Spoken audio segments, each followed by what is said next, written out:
আসসালামু আলাইকুম। দেশবাসীকে ঈদের শুভেচ্ছা জানালেন প্রধান উপদেষ্টা।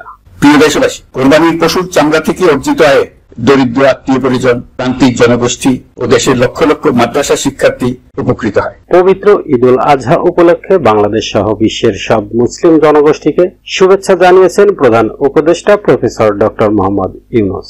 আজ পবিত্র ঈদুল আজহা উপলক্ষে দেওয়া এক বাণীতে তিনি বলেন, কোরবানির চামড়া সংক্রান্ত যে কোনো সমস্যা, অভিযোগ ও পরামর্শ এই হটলাইনের নম্বরে ফোন করে নেওয়া যাবে।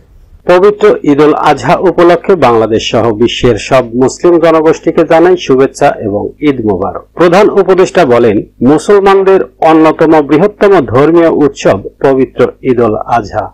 আমাদের গরিব স্বজন ও প্রতিবেশীরা তাদের হক যেন ঠিক বুঝে পায়, সেদিকে আমাদের মনোযোগ দিতে হবে।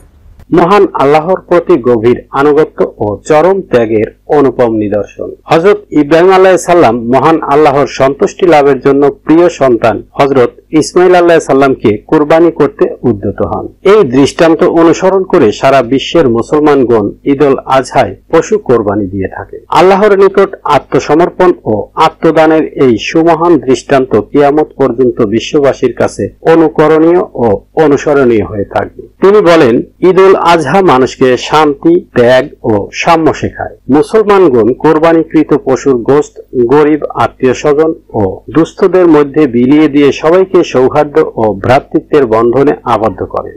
ব্যক্তি, পরিবার, সমাজ ও রাষ্ট্রীয় জীবনে ত্যাগ, আত্মশুদ্ধি, সৌহার্দ্য ও সম্প্রীতি ছড়িয়ে পড়ুক, এই হোক ঈদের চাওয়া।